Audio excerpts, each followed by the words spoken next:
Well, hello. Ito ang inyong Kuya Mamen at mukhang lumilipad tayo ngayon. Hindi naman tayo talaga sumakay ng eroplano, pero itong pinuntahan natin ay lubhang napakataas dahil ito'y dito sa Luklok, San Luis, Batangas. Napakataas ng lugar na ito. Kita nyo naman, overlooking tayo sa dagat dahil sa taas ng bundok na ito na inakyat ko para parating itong lugar nila sa barangay Luklok, San Luis, Batangas. At ito nga pala ang ating face painting set of the day. Ang dami natin nalagyan dito dahil marami silang bisita. Ganito talaga dito sa Batangas. Maraming mga attendees dahil halos lahat ng kanilang mga K-barangay ay pumupunta pag may mga ganito silang okasyon.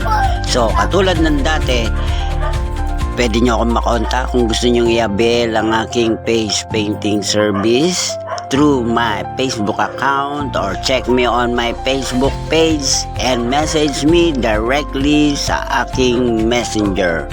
So, katulad ng sinasabi ko, hanggang sa susunod na party. Till next time. Kita-kits!